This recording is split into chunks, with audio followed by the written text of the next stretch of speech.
están aquí. Miren, bañador, las chanclas. Todo despeinado porque no me dio tiempo nada ponerme las chanclas y el bañador. Voy a la playa, había subido la marea.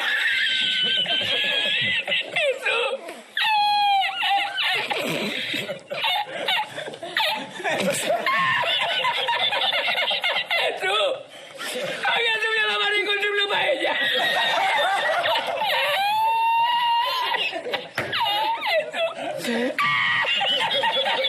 ¿Qué hacemos ahora con los dos sacos de arroz? ¡Ay, llama para Sevilla! ¡Llama a Sevilla que traigo paella!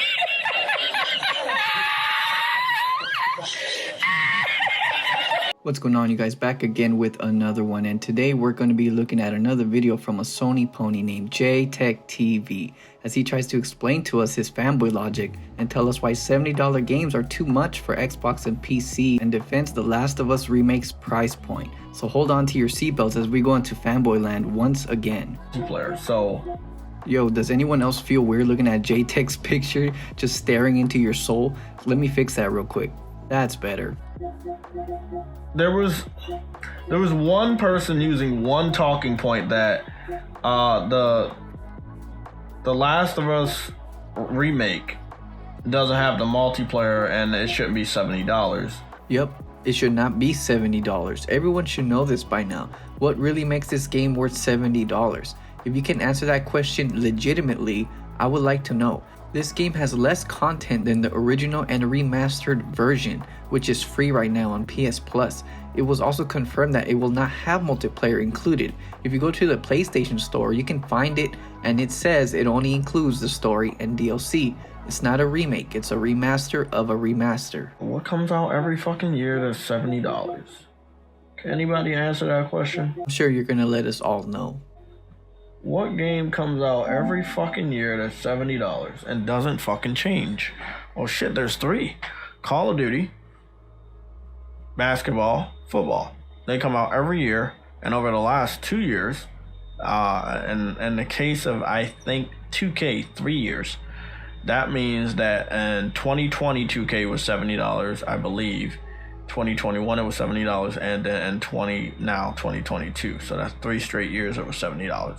Nobody batted an eye. You literally picked the games that nobody supports being $70. Thank God Call of Duty took a break from their yearly releases to try and make the game better.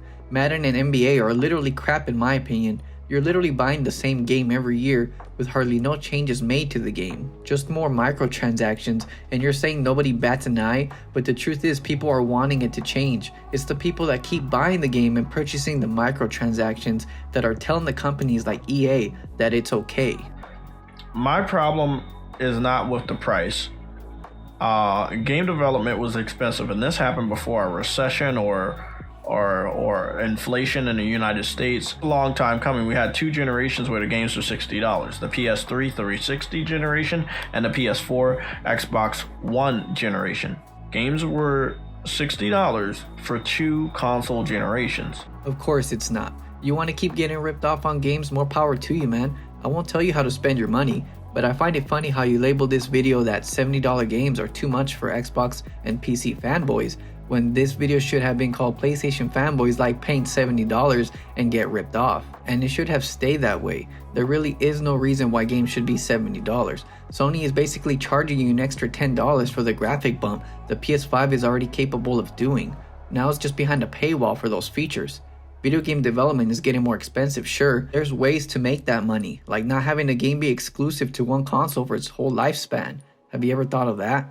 Look at Xbox, they are also charging $70 for games, but the difference is no one needs to buy them if most of their games, including their AAA titles, go to Game Pass. It makes it irrelevant at that point to spend $70 on games, and Xbox seems to be doing good financially, dropping billions of dollars for acquisitions. Sony won't do that because they want you to pay full price for their games. And also, Xbox doesn't charge you for the upgrade to the Series X. PlayStation really went out there first with the $70 games, but we knew what we were getting, you know, and we know this money's going to be put to good use.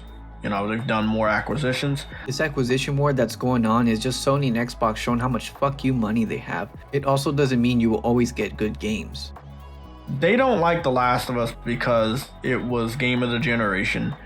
Last of Us 2, they hated on that because they didn't want it to be game of the generation again. It got game of the year and got more game of the years than any other fucking game. Now they see their old friend come back and they already know what the fuck is gonna happen. Here we go, just because it wins Game of the Year, people are hating on it. See, this is what I mean. These fanboys will use anything just to bash on the other console with.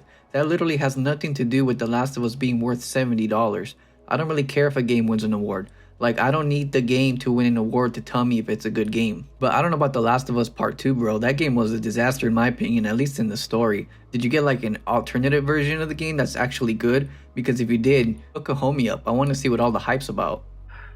Look, man. People wanted Witcher 3 to be game of the generation, but it didn't even come out the same generation as The Last of Us, the original game. And then, and this is both CD Projekt Red, by the way, then they wanted Cyberpunk to be game of the year the same year that The Last of Us Part 2 came out. So they started shitting on The Last of Us Part 2 to make it look worse than Cyberpunk.